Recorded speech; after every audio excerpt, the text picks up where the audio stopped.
Hi, everybody. Right. Welcome to You Have to Watch This podcast. I'm Alan.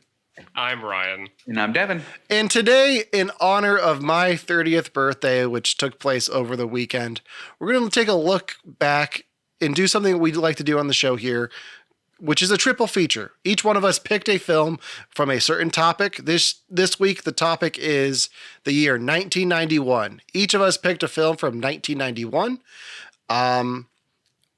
And I think I'm going to be going first. So one of the reasons we're doing this is it was my birthday. But today, before we get started, today is Devon's birthday. So I want to start off the show by saying happy birthday, Devon. Oh, thank you. Happy birthday, Devon. Oh, thanks, guys. I'm 29 right now. Stop it. Yeah. That's great. Stop it. No, I hate it, guys. I don't like being old. It's weird. Yeah. You'll still always be older than me. So you've got that going Makes for you. Makes me feel so much better. Thanks. But you'll also always be younger than I am. Yeah. That's true as well. So anyway, we're going to start off with my pick for the year 1991. This is a film that I don't remember seeing in theaters because I was born just before it came out. So my pick for the year 1991 was Steve Martin and Martin Short in Father of the Bride. Let me see if I can pull it up here. Look at that. Steve Martin's joined us. Oh. Yeah, I'm going to adjust it a little bit here. Look at that. Steve Martin. So, Father of the Bride. I probably should have had this pull it up on my phone before we got started. This is a remake of a Spencer Tracy film. But this film is directed by... my phone is being stupid. There we go. Father of the Bride is a 1991 film directed by Charles Shyer and written by a bunch of people I don't recognize. And Nancy Meyers is the name that is most known for this. It stars Steve Martin, Diane Keaton, Martin Short, Kimberly Williams Paisley, Kieran Culkin, George Newborn, B.D. Wong. It's got a pretty big cast for 1991.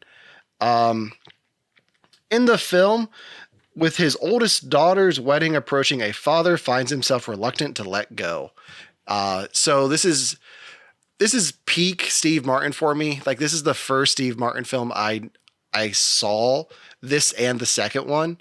To me, this is like the best Steve Martin that you can get. He's frantic. There's a lot of physical comedy. There's some cameos from other well-known comedians in here.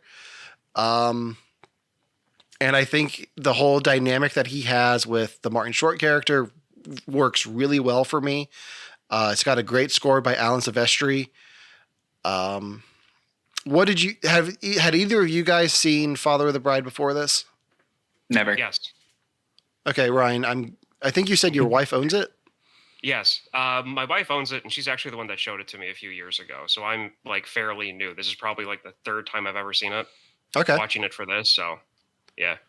Have you seen the second one? Oh yeah, I love the second one. Okay. So Devon, is it actually good? We'll get into that. It's bizarre.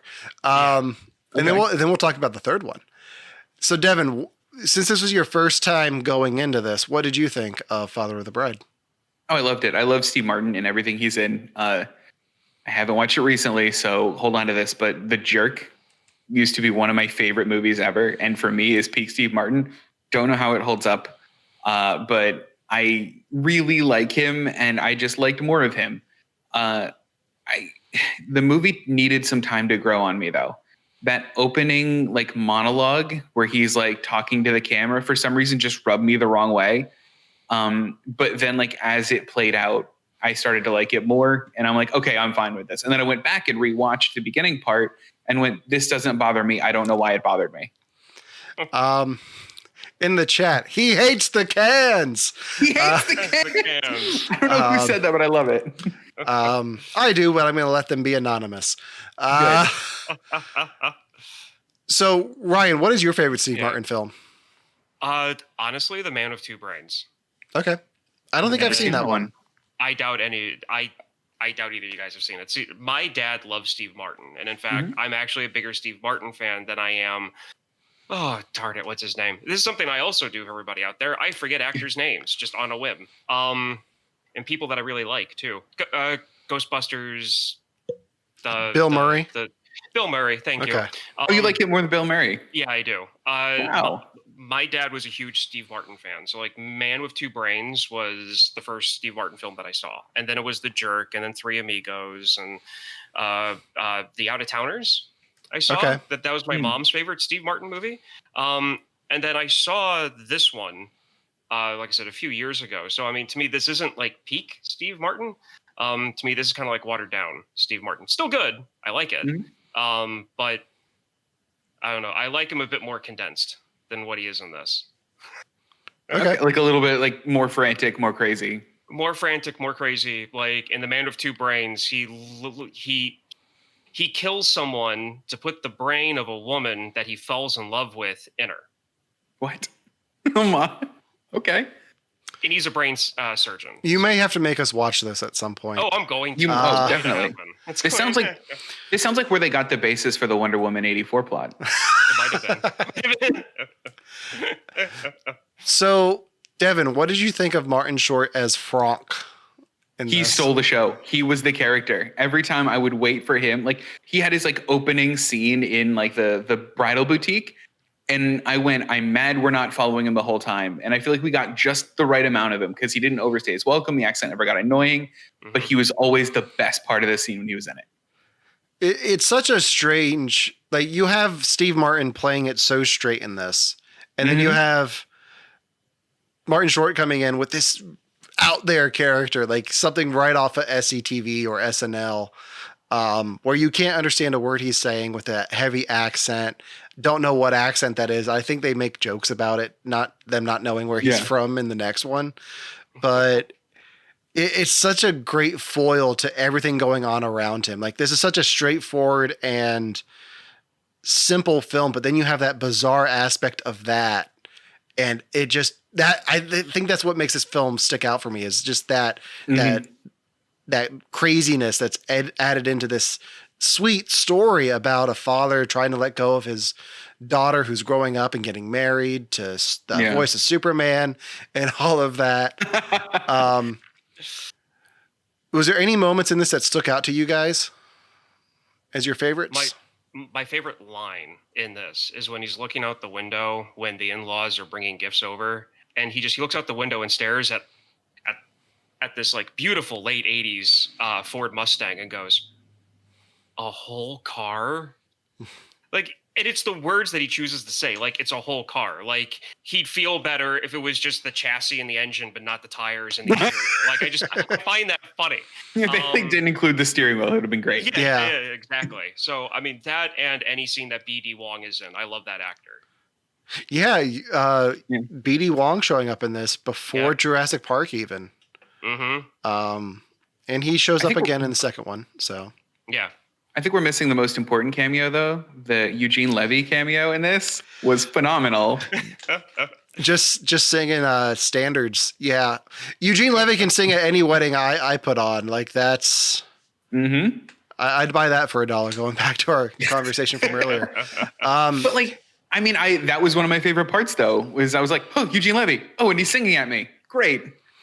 Yeah. My like actual favorite line though was when they went, welcome to the 90s, when they saw like the cost of the wedding cake. Like, Yeah. One thing that's weird about this movie to me, watching it after having had a wedding, is how little the bridal party is involved in this. Because you don't see them until the wedding, which is kind of weird, but it's also about the father of the bride, so I guess you wouldn't. Because I don't think the father of the bride from my wedding really had much to do with our bridesmaids.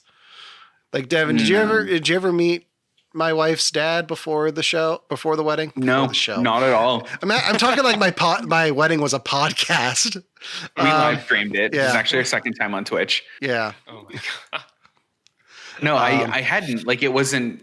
I mean, you're right. It wasn't like really much part of it, and I didn't even know she had them. Now that I'm thinking about it. Yeah. You didn't know that my wife had parents, or you didn't know that she had bridesmaids in the movie? Well, I didn't know your wife had parents. Let's start there. But like just didn't talk about the bridesmaids at all. They just kind of like glossed over them, and I'm like, guess she doesn't have them. Father of the groom at that wedding was wild. Yes, it was. Yes, he was, Bill. Yes, he was. For me, my favorite scene is when George goes to the grocery store and just freaks out over the hot dog buns. That part. Okay, so one of the reasons why I like this movie is the fact that, like, from the very start, I hate his character, and I don't want any, like, it's just like everything that happens to him, like, and then he reacts to it. It makes me want more, like, something worse to happen to him. And then it's a proper redemption for me. You know, like, towards the end, he gets a swift kicked in the butt, and then he realizes that he's been, like, overreacting, and, you know, he talks to the groom and everything. But yeah, no, it's that. Yeah. So, Devin, what do you know about Father of the Bride Part 2? I didn't even know there was one, to be honest. And then after this, I think Netflix recommended me Father of the Bride Part 2. That's all I know. Okay. I'm gonna describe Father of the Bride Part 2 for you, because it's George Banks must deal with not only the pregnancy of his daughter, but also the unexpected pregnancy of his wife. What? Yeah. Yes. What's the plot? It is amazing. It's good. It is good. It is. Yeah. Because there's some scenes in this that my family always quotes from the second one. Like, at one point, he's not sleeping at all. So Franck comes back and gives him like these pills, and he just passes out at the dinner table. But before he passes out, he asks his son, "Please pass the rolls," and then just falls over on the table. So whenever we're at Thanksgiving dinner and there's bread, it's always, "Please pass the rolls," and then right on the table. And face down. Yeah. And then there's like, go ahead. Is the new kid in the second one Macaulay Culkin then? Do they just like get the Culkins in it? No, like the whole thing is like the build up to the births. Oh, got it. Like this one with the weddings. Got it. And then Ryan, I don't know if you knew about this. There was a Father of the Bride Part 3. Yeah, last year. I had no idea.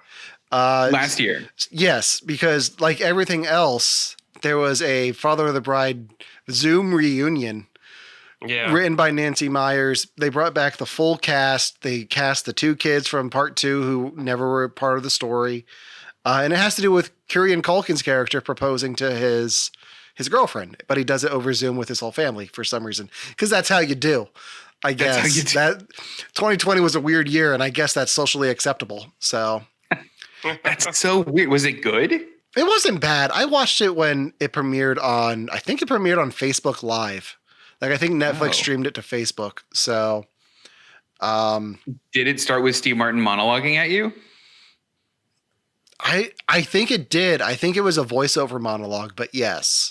Because I think that's amazing. I think it does like a montage of the first film, and they don't really show anything from the second film. It's like Netflix didn't really have the rights to that one, but they could show stuff from the first one. It's worth checking out if you can find it. I'm sure it's on the internet somewhere. But yeah, I would recommend Father of the Bride Part 2 for you, Devin, if you enjoyed this one. Oh, I would totally watch it. Especially if you enjoyed Franck. Like, if he stole the show for you in this, he's even better in the second one. Yeah. What right does he have being in that movie, though? He's a wedding planner. Or does he, like, become, like, a baby planner? Or, like, is he the baby shower planner? It's bizarre. He becomes, like, a friend of the family. Okay. Like, and he helps design the nursery, I guess, is part of it. That's what I want. Just something to give, like, just to piss Steve Martin off. Like, George Banks can't everything can't go right. I mean, he's in the second one also deals with him having a midlife crisis and dyeing his hair. Oh, okay. And seeing Steve Martin without gray hair is still weird, even though this film's been out for like 25 years. Yeah. I should watch this. So yeah, I definitely recommend Father of the Bride if you have not seen it out there. I have a weird question about this, actually. Okay. I was thinking about this the whole time. This is going to sound weird. How old were both of you when you first watched this movie? Oh, I saw this on TBS when I was probably somewhere between 5 and 10. Okay, great. That's what I was hoping for. Ryan, how old were you? 31, 32. Great. Okay, we have a good spread here.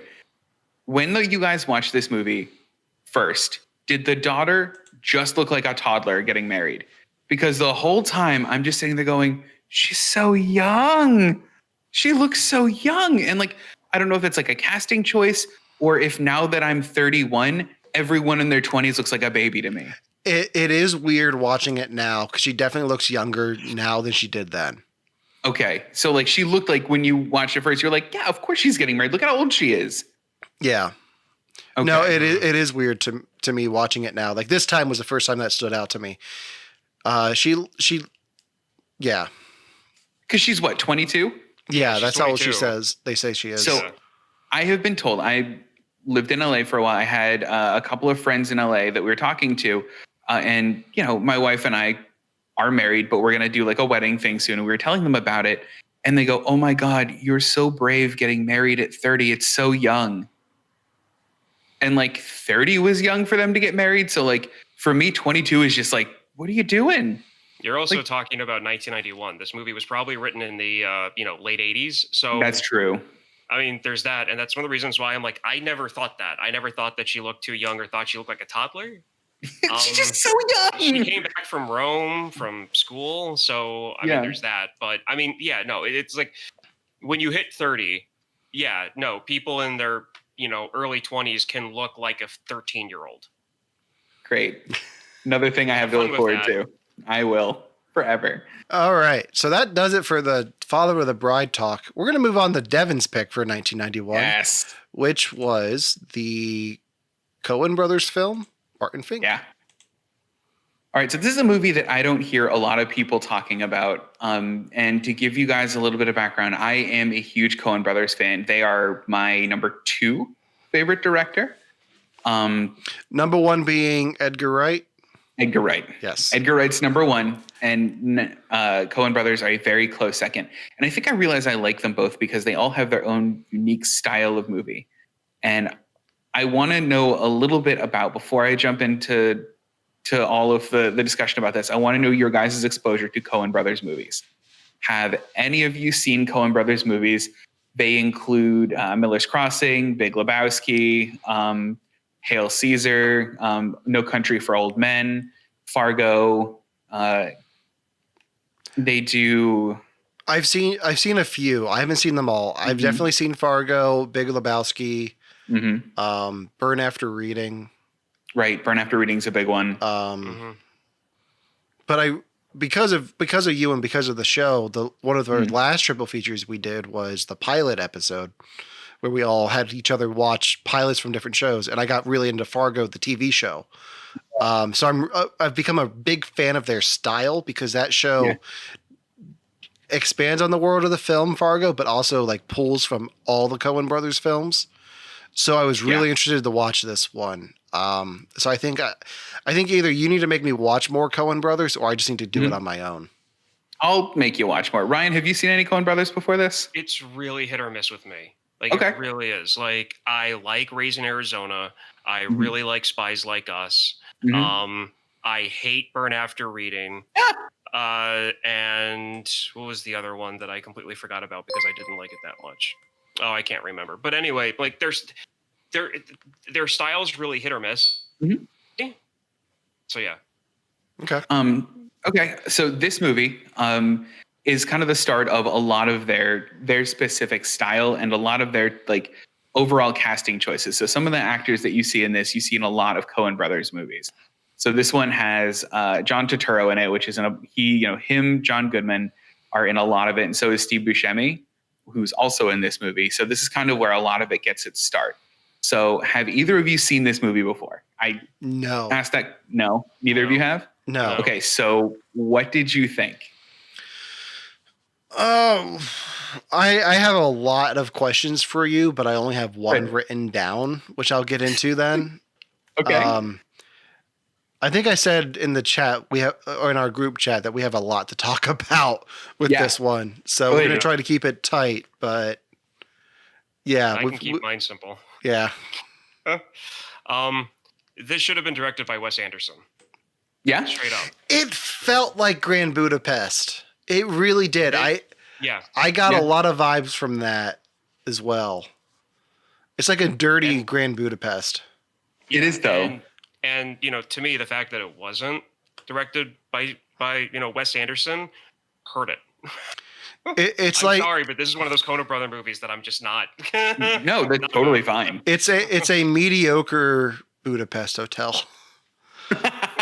It's not the Grand Budapest. It's a mediocre hotel. Like it's. So this is one of the Coen Brothers movies that I really don't like how it's marketed, because I'm sure if you guys saw it anywhere listed, it lists it as a comedy. Mm-hmm. I love this movie. I've never laughed out loud at this movie once. I saw that it was listed as a comedy. I'm like, what were they smoking? Right. I saw Right. dark comedy listed.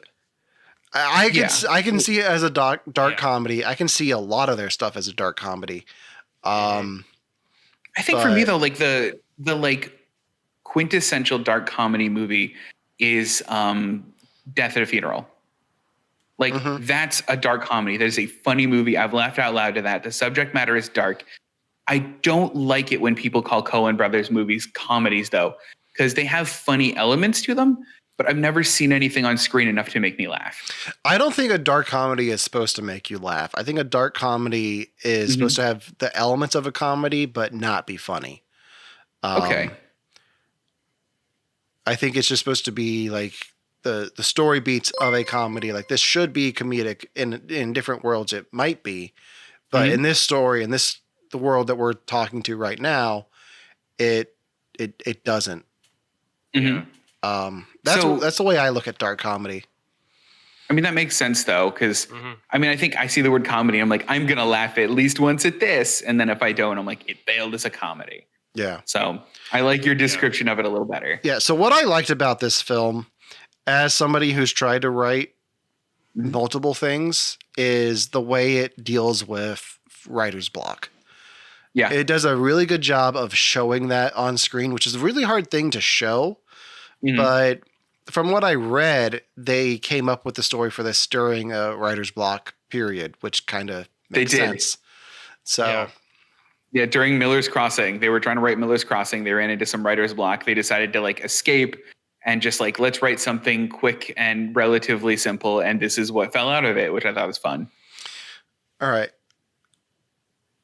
I've got a question for you, Devon. Okay, I'm ready. So, is Barton Fink just in hell? I mean, that's a good question. So, do you know how when Childish Gambino released This Is America, Yes. and somebody came up to him and asked, okay, look, this is about this, right?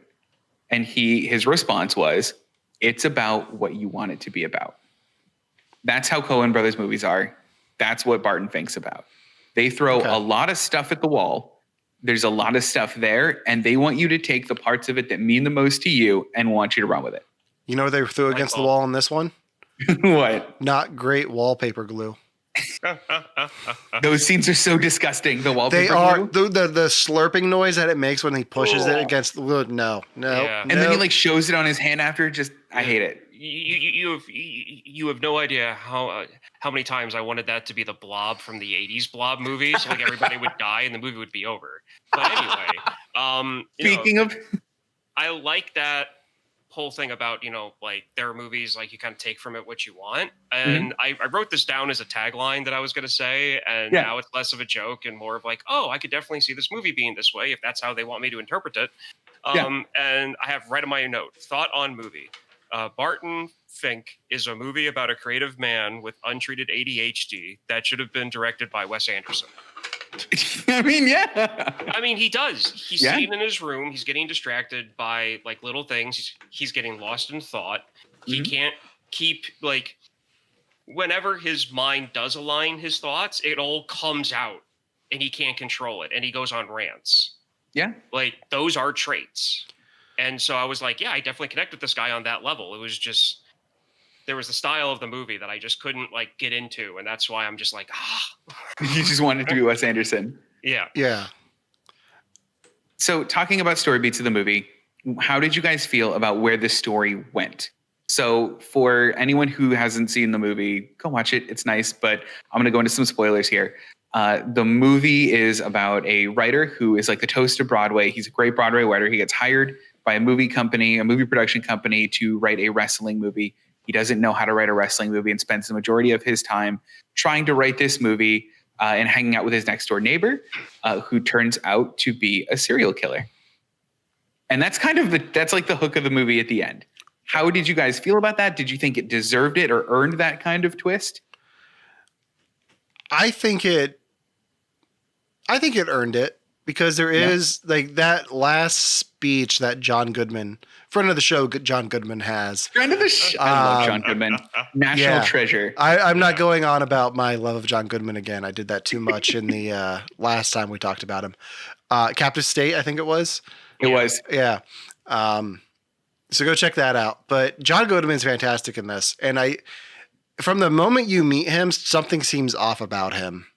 And it's such a slow burn to get to that last moment with him. Pun intended. But I think it's such a well-written character that everything that you see play out towards the end is built towards and definitely deserved. Ryan, do you share that sentiment or? Yeah, I mean, once the detectives got involved, I got more interested in the storyline. Mm-hmm. So yeah, I mean, I'm not sure if I'd fully agree that it deserved it, but I was happy that it happened.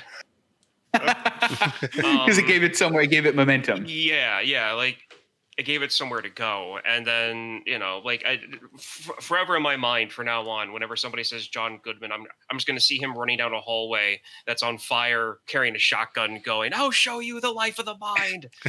And so, I mean that, thank you, Devon, for that. You're welcome. That's what I'm here for. So every time he yelled that in that scene, I just couldn't help but picture the Joker from the Tim Burton Batman. I'm of a mind to make some oogie.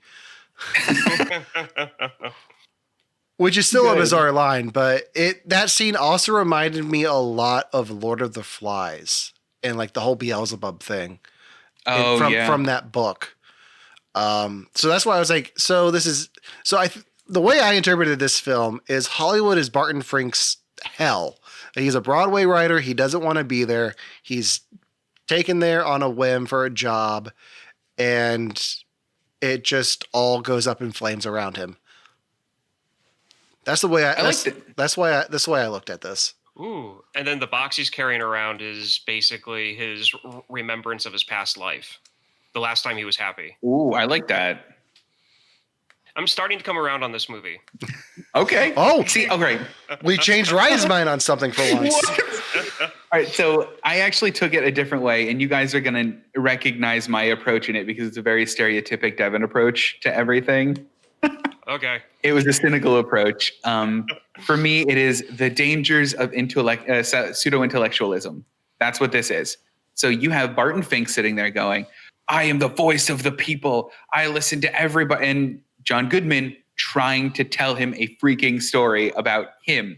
And, John Turturro just sitting there being like, it's the common man. It's like you. But he doesn't care. Like, he doesn't care to listen to anybody but himself. And that's him the entire time. And that's also the other writer that he runs into, is it's all just that. Like, it's all just the dangers of pretending to be a pseudo-intellectual. Okay. That's what I took away from the movie. It's my standard cynical Devon approach, but that's why I like it. Well, I Googled the film after I saw it, and I actually found a review where that's where they were saying that. Oh, really? Like, hey, look, this is Coen Brothers movie where they dive into like the dangers of overthinking. Mm-hmm. And so like I read it, I'm like, oh, okay, that's a cool point of view. And I'm like, but it's like whatever until now that we've been talking about it. So yeah, I mean, but that's the one thing I like about it is there's so many instances in this movie where you can just take that little bit and go, okay, this is what the whole movie's about. Got it. Yeah. Devon, chat is calling you out for using $4 words like pseudo intelligent. I can't read the chat. I don't have my glasses on, but like pseudo-intellectual. Yeah, that. Stop it! Don't make me fly over there and slap you. Over here, they're called 4 pound words. All right. Fair enough. Gross. There is an actor that I want to bring up that's in this. Okay. And I'm going to mispronounce his last name, and I apologize. It's just, That's it's going to fine. happen. Tony Shalhoub? Tony Shalhoub. Tony Shalhoub. Shalhoub. Yeah. He is one of my favorite actors. I remember Agreed. seeing him. The first time I ever saw him was on a show called Wings. And then I saw him in like a bunch of random stuff like Siege, which is another one of my favorite movies. And now like it's one of my favorite shows to watch is Monk. Mhm. And the fact that the main character in this movie plays his brother on the show, I thought was great. Oh yeah, I Forgot about that. Yeah. Yeah. So like when he came in, I'm like, is that Monk? Is that a young Monk? And I'm like, man, his face is chiseled if that's a young Monk. So I looked him up real quick, and it was Monk. And, He's a very young monk. Yeah. And then I'm like, oh, this is cool. It's these two actors that it's like I really love their like back and forth, and I think their chemistry on Monk is better than what it is in this movie. Sure. I like him a lot in Marvelous Mrs. Maisel, Yes. which is Oh my which the gosh. chat has brought up. He's one of the best parts of that show. Everyone on that show is fantastic, but he stands out a lot. But I always think of him as Monk and from Galaxy Quest. Like it's hard Galaxy Quest, with that's a right. with a stacked cast in Galaxy Quest like you have, it's hard to stand out in that, but he does. Yeah. Him and Alan Rickman and what's his name? Tim Guy. No, not him. In a cast like that, it's hard for Tim Allen to stand out. But You're talking about Guy, right? yeah, Yeah, I don't. Sam know his Rockwell. name. That's it. Sam Okay. Rockwell. Sam Rockwell's another one of those actors I just like absolutely love though. Yeah. Like that I don't think gets it like Tony Shalhoub. I don't think he gets nearly enough credit for being as phenomenal as he is. Mm-hmm. He'll get his day. Will he? yeah. I hope so. So speaking of burning fires, let's move on to Ryan's pick. Because do we have anything else for Barton Fink before we move on? Look, I loved it. I think everybody should watch it. But I am a special cynical mind. You are a pseudo, whatever. Pseudo. Yeah. Pseudo. All right. Speaking of pseudo intellectualism, let's talk about Ron Howard's Backdraft. Yes. Right. This was Ryan's pick for this week. Yes. I swear, next week I'm going to have these sized out before we go live, so I don't have to drag them up like that. But yeah, Ryan, go ahead and talk about Backdraft. Okay, so Backdraft, again, it was made in 1991. All these movies were made in 1991. But anyway, it was directed by Ron Howard, and it stars, William Baldwin, Donald Sutherland, Kurt Russell, Jennifer Jason Leigh. Yeah, Yes. That. Scott Glenn, Robert De Niro, T.G. Welsh, and a bunch of other people. It's pretty much a movie about firefighters in Chicago. Two brothers who grow up with a dad who passes away at a fire scene. And the movie opens up with the younger brother getting back into the firefighting corps, and the older brother being basically like the scorched veteran, to use a fire word. So yeah, there's that. I see what you did there. Yeah, exactly. Good. So this movie I saw when I was a kid, maybe like 6 or 7. Like honestly, really close after it came out. My family's from Chicago, so that was a draw to it. Any movie ever set in Chicago I've seen, because my dad, my mom are both from the city. So, what did you guys think before I get any further into it? Okay. So in our group chat, I sent the SpongeBob meme of one eternity later. This movie was way, way, way too long. Next time we do a triple feature, the cap is going to be less than 2 hours. That being said, I enjoyed at least 2 hours of this movie. There's probably about 15 minutes in here that I could have done without. But it was all a firefighting montage, though. Yeah. Okay. You don't cut the montage in something like this. Yeah, no. It's the important part. Yeah. The movie tries to be two different films, and they don't come together until about three quarters of the way into the film, and I think that's my biggest problem with it. Other than that, it's your standard Ron Howard ensemble film like Apollo 13, where you have this big cast of actors and William Baldwin for some reason. I actually have a tidbit on that. Yeah, because they couldn't get Alec. Alec was like, hire my brother, and they did. Yeah. Is that really how that went? Yeah. There was somebody sitting in the wings on this one that was it that didn't get the part. Who is it? Brad Pitt. Really? Brad Pitt was told by the studio to do a different film. He would have crushed it. What other film did he do? You know what? It was on the IMDb thing, and I took the screenshot of. Was it Thelma and Louise? Yes, it was. Okay. I think that's what it was. Yeah. God, cool. My mind is weird that I could pull that out of thin air. Devin, what did you think of this? Yeah. I liked it a lot. So this is another movie, and here it goes. I knew what this movie was about before I turned it on. I was like, it is a firefighter movie. I'm going to leave this movie wanting to be a firefighter because it is going to be the only noble career a human can take. And it wasn't that. It was a murder mystery. And I didn't know it was a murder mystery. And I was so charmed by that. And like Alan's totally right. The murder mystery part didn't show up until like way late in the game. There was like that slow burn where like at the pun not intended there, where like at the beginning, Robert De Niro was like, I'm checking out the fire. And then like that was it for like an hour. And then he came back. And like I thought that was cool. Like I thought that was like better than just like, aren't firefighters great? Isn't their job hard? Like, I'm glad it wasn't that. Yeah, the way De Niro presents himself in his first scene is like, okay, so he's the guy who's burning down these buildings. Because it's very, I'm Al Pacino. It's very bizarre for Pacino in the 90s because this is like right around Goodfellas. It's like, okay, there's something weird about this character because it's not the De Niro you're used to seeing. So that threw me off a bit. I thought he was going to be the arsonist.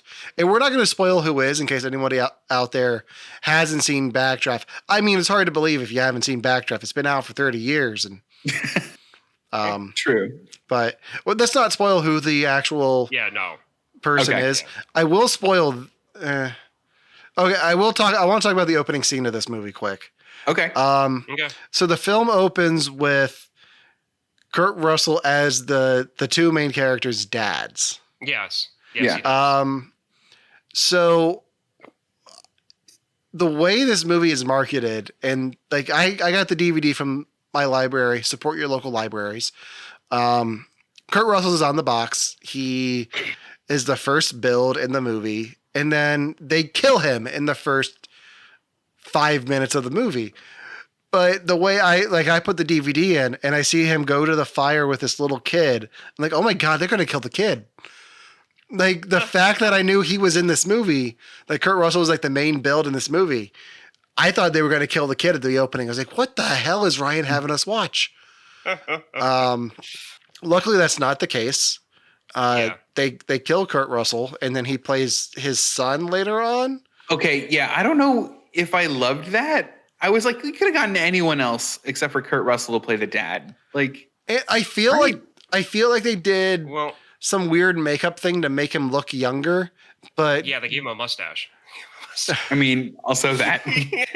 No, I feel like there was something weird going on with his hairline and his forehead throughout this whole thing. I feel like it's like they tried to de-age him like they did in Guardians 2, but Guardians 2 was closer. Well, I mean, you have to understand, like, this was made in 1991. So, like, Kurt Russell, like, take his age now. And oh, he's Santa Claus now. Yeah, I know that. But I don't really, I'd never seen any issues with the de-aging on him. It was only weird when he was the dad, to me. Maybe this is just a weird time for me to look at Kurt Russell, like a weird period of time. Because I can't really think of anything that he was in the 90s after this. Like, I feel like he kind of disappeared for a while and then showed up again in Sky High. So, at least for me. Yeah, so, like, I know Overboard Kurt Russell and then Sky High. And then Quentin Tarantino era Kurt Well, Russell.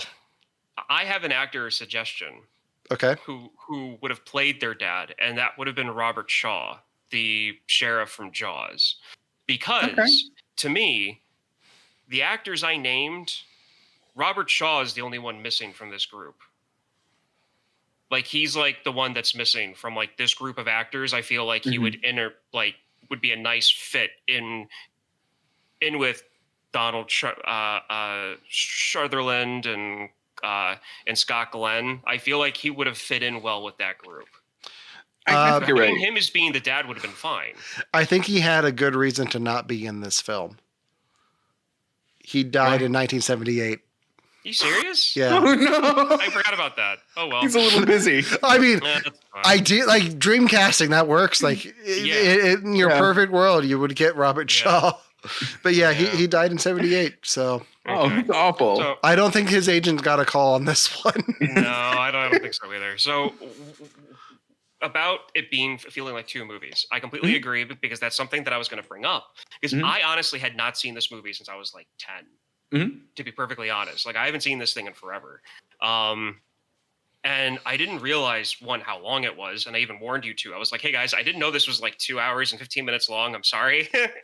At one point. And, but like, if you go to like the 55th minute of this movie or like the 56th minute of this movie, it almost feels like this could have been two separate films. Like the first hour and 20 minutes is strictly a firefighter family drama. And then half is like that murder mystery thing. So, I mean, that's something that I picked up on. See, what threw me off about the first act of this movie was I thought it was going to go in so many other directions than it did. Like when William Baldwin goes to see his nephew and sister-in-law, and she's like, "Oh, he hasn't lived here in months." I was like, "Oh, is he gonna try to move in on his sister-in-law?" That's what I thought. And then he doesn't. But then like the kid at the beginning who I thought was gonna die, and I actually really like that, like going in different directions. I thought that was cool because, you know, I like it a lot when a movie isn't the like weird view of it that I have. And it wasn't like when they were at like a retirement party at one point, and William Baldwin gets offered a job to work along with Al Pacino to investigate a series of fires. And he turns it down. And at one point he goes, "Dang it, don't you understand what I'm trying to do here? I'm trying to do something real. I'm trying to be a firefighter." And I went, "Oh, all right, movie." And it got so much better than that. And I love that. Like it made that part totally fine. So one of the things that took me out of this movie was the playing of Heat Wave. Oh no, I love that part of this film. I would love it. I was like, of course you've got to play Heat Wave because you're firefighters on your way to a fire. Not the only firefighter film to do that. Like that, I guess that's a staple of firefighter films. You just have to play that song at some point. You have to. Yeah, and was it? I sent you guys in the group chat a video of that scene today, and then I put a GIF of like somebody having like goosebumps on their arm because it does. Every time I see that scene and they start playing, that, I get chills. I don't know why. It's just amazing. Chicago in the background, the flags. Also, for the first half of this film, I did not know it was Chicago. You know what? I didn't know this was Chicago for the first half of this film. Oh, really? Really? Until I saw the skyline, I didn't know. Oh, because on their helmets it said Chicago, and on the I wasn't paying that close to. This is a Ron Howard film from 1991. The only thing I really picked up on was his brother showing up in it as the medical examiner. Is that who that was? Yeah, it was. Clint Howard's got to show up in everything, just like Ted Raimi's got to show up in Sam Raimi stuff. Yeah, like at the bar they're at, like people are like somebody yells out, "Hey, Chicago firefighter class!" So I'm like, I'm surprised you didn't catch. You know, like I'm just. But still, anyway, I can understand that because they don't really say anything. It's just on the helmets. It's on the fire trucks. So if you're not paying, like, ooh, it's like, what's his engine number, Well, what's on the plate on the helmet. So the other thing of this is I didn't watch this with my stereo system on. I just put it in the Blu-ray player and let it play through my TV. And I had to turn the volume up very loud on this old ancient DVD that I got from my local library. Support your local library. So I think part of it was just the age of the disc that I had, that I just didn't pick up on those details, because I had to turn it up really loud. I got you. So one of the things that one of the technical aspects I like about this growing up is something. Well, when I was younger, I kind of reason why I gravitated towards this, because one, I thought the movie was cool the first time I watched it, and then that was one, and then two, this was featured in almost every single movie magic special or TV show that was done, because they would show how they did the explosions, how it's like using models and like stuff like that. So it was really cool seeing a movie and then for like the first time ever seeing how movies were made at the same time, and having this film being the example of it for me. And so that's another thing that really like gravitated me towards this. And then it was also when I was, explained to me as a kid that just because they show people doing things a certain way in a movie doesn't mean that that's how it's done. Like charging into a fire without an oxygen mask. Kurt Russell. Yeah. Like everyone had one but him. And I was like, he just breathed differently. Like he lives on smoke. Yeah. So, I mean, to me, this film does that balance between, I have it written down here. Opinion: perfect balance of reality, how firefighters actually work, and Hollywood moronic spectacularism. Oh yeah. Absolutely. So, there are some moments in this that I really love. Like Hans Zimmer does the score for this and nails it. I think he nails it. Like absolutely. There's especially at the end when he's running towards like the big fire and like Hans Zimmer's score, like pre-Gladiator score comes on. Oh, it's so good. Yeah. So I realized that all of Hans Zimmer's scores from the early 90s are the same, because you could take this score and the score to The Lion King and switch them out and you would not be able to tell the difference. One will have African drums and that's the only difference. No, I had that with Gladiator with him. I think Gladiator and Pirates of the Caribbean are basically the same scores. Alan and I talked about this. It bugs me so much. I think you're right. On our second episode, I think. Yeah. Going back. Yeah. Because Gladiator is one of my favorite, top 10 favorite movies. And so that was one of the first things we talked about, how like, hey, Alan, did you ever notice this? Like that was one of my first big questions I ever wanted to ask him about a movie. Yeah. You've been like packing that one for years. You're like, here it comes. And then he blew it on the third episode. In the chat, Bill Hood says there was a Backdraft ride at Universal for a full 20 years after this movie. Was there really? Yeah. I'm actually really mad I never got to ride that. Me too. I've never been to Universal though. So, Alan, what? I mean, if we want to do a spinoff of You Have to Go Here, you guys can make me go to Universal. I'm happy. I'll make you go. As long as we can get a beer at Moe's, I'm all for it. It's not worth it. The Backdraft ride's not there anymore. It's pointless.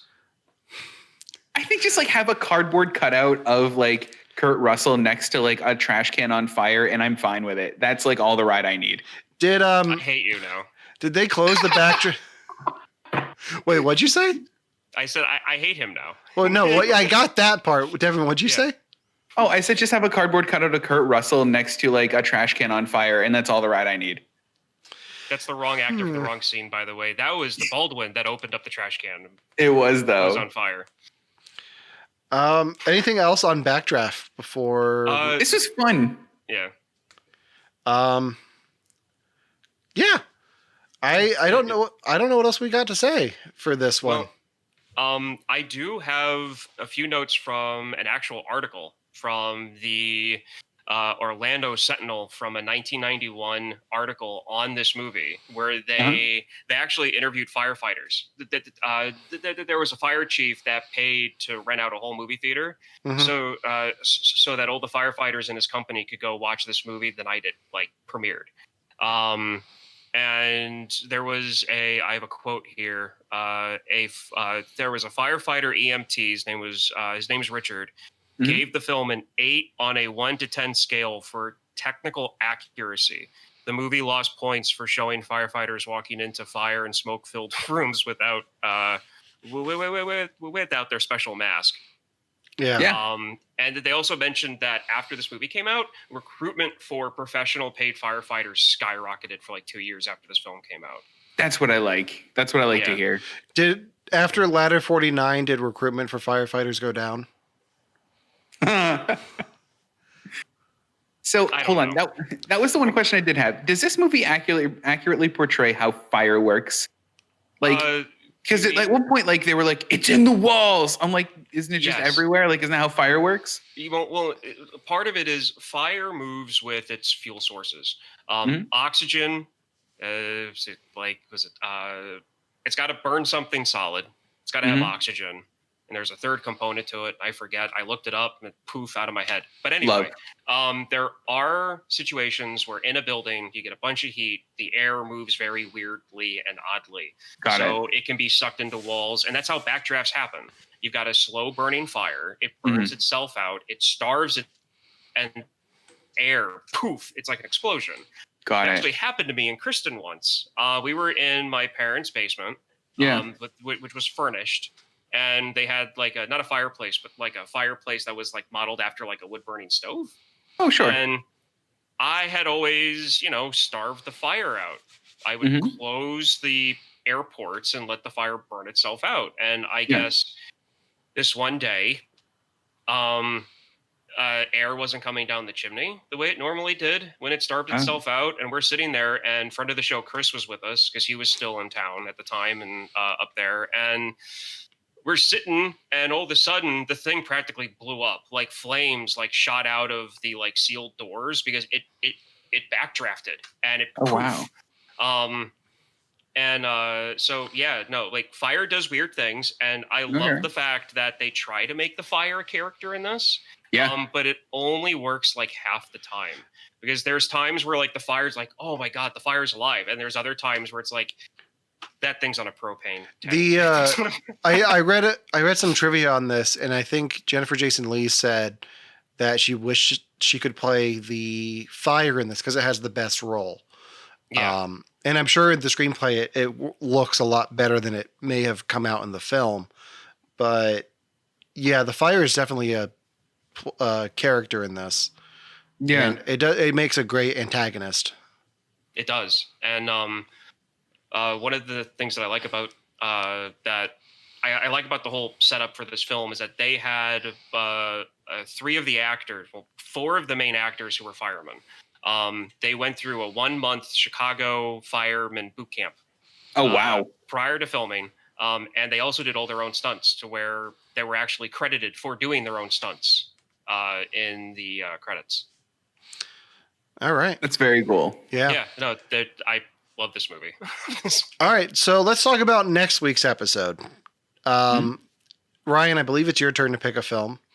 So please tell me you're having us watch Backdraft 2 that came out in 2019. Wait, hold on. There's a Backdraft 2? Yes, there is. What?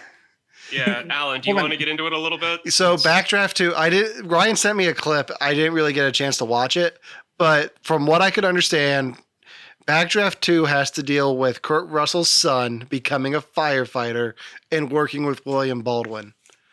And Donald Sutherland comes back too. Yeah. And they all have kids. Pretty much.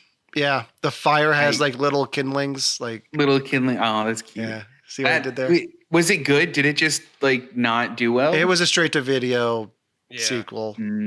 Great. I mean, when your sequel comes out 28 years later, I don't know. It's true. So it was but hey, the video. But at least I now know a film that William Baldwin was in, because I can always say, this is what Alec Baldwin's in. I can never name anything for William Baldwin.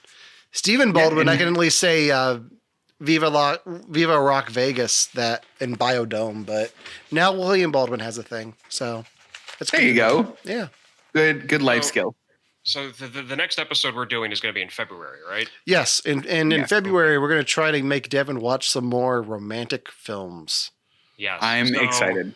So I'm skipping everything on my list that I have because of February is, I have a standard list.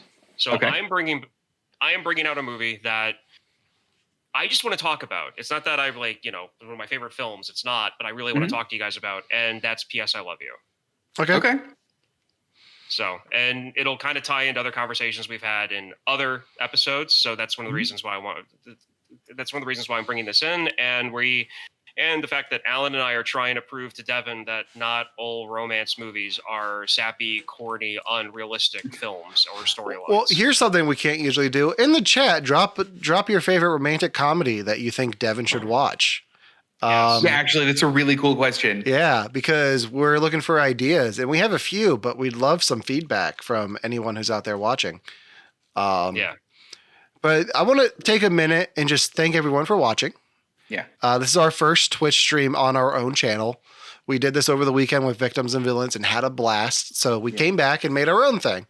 And we talked a bit yesterday about what we want this channel to be. And we will be doing our show like this every week. But usually it will be one film. We'll take one film to talk about. Today was special because we had this triple feature planned out ahead of time. So every Tuesday at 8:00, we'll be featuring a film. So next Tuesday, you can come back and hear us talk to Devon about P.S. I Love You, a film I haven't seen either. So this should be interesting. And judging by the chat, somebody I live with is going to be thrilled about that.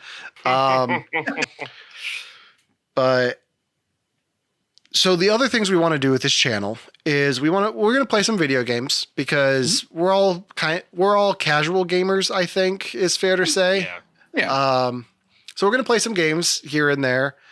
We also have something special for the end of the month that we're going to be calling We Watch This, which will be us recapping news and events on television and movies that we saw this previous month. So tune in for that this coming weekend. We're still not sure what that's going to look like or when that's going to be, but it'll probably be, I want to say Sunday. Makes sense. Yeah, Sunday we're probably going to be doing that. And then Devon's got a few ideas for stuff he wants to do because he's got all this time in London. It's weird. Everything's shut down. I'm just in this apartment. It's great. So if you have any suggestions on what you want us to do with this channel, you can email us at youhavetowatchthispodcast@gmail.com. You can like us on Facebook at You Have to Watch This. You can follow us on Instagram. Everything's right up here in the top. If you like what you saw today and you want to just listen to this whenever you want, we are available on any major podcasting platform from Apple Music to Pandora, Spotify. We're on all of them. You can watch older episodes from the last month or so since we started doing video on our YouTube page. And let's go back to the chat and see what we got suggested wise. Bill Hood suggests Love Actually, a film that I've seen. Ryan, have you seen that? I've seen it too. Yeah. I don't think I've seen that. I don't think I've seen that. Because it's a romantic film and you wrote it off as soon as you found out that it was a romantic film. And it's also London as hell. Like is it London as hell? Yeah. Oh, it's London as hell. Okay. I might actually. London as wait a minute. Wait a minute. Is that the Andrew Lincoln like To Me You're Perfect? Yes. Thing? Okay, I have seen that. Okay. I agree. That was a great movie because I liked that focused on the different aspects of love. Like it wasn't just like I found the person, life is better. Like I enjoyed that a lot. And Bill Nighy just singing, I feel it in my fingers. Miss Little Moon says Bridget Jones. I have not seen a single Bridget Jones movie. I think that would be fun. Also London. I've seen all of them. So if you want, I can like throw these out randomly. The Bridget Jones ones. Yeah, I mean, I know who wrote that, and I know that person loves all of the Bridget Jones movies, and I've seen snippets of them. They seem fun. They seem like fun movies. I'd watch them. So to that commenter, I will make sure that he sees the Bridget Jones movies. All of them. All right. Bill Hood says, I missed one. Sorry. AMB5688 says An Affair to Remember. That's also on the top of my list to make you watch. It's an older film. Oh, okay. Yeah, I don't know if I know that one. It's the meet at the top of the Empire State Building before Sleepless in Seattle. Is that where He's Not Coming is from, or was Sleepless in Seattle where He's Not Coming is from? Or are they both? I think you're talking about the bit from How I Met Your Mother, but that's exactly what I'm talking about. Yeah, it came from both. It came from both. Oh, good. Okay. Bill Hood says 10 Things I Hate About You. I don't know. Is that one modern retelling of Taming of the Shrew? Yes. With Heath Ledger, Julia Stiles. That is the only thing I know about that movie. I would love to watch that movie. Okay, we'll have to add that to the list. And then it looks like some of our viewers are starting their own podcast, so that's fun. Competition! No. Oh, that's cool. No, this has been great. Thank you, everyone, for watching. We had a blast. We hope to see you back here. Make sure to do you subscribe or follow on Twitch? I don't even know. I've had an account for like 3 days, so hit the button, follow us so you know when we're live. Find us on social media. And for you have to watch this podcast, I'm Alan. I'm Ryan. And I'm Devin. And we'll see you later this week.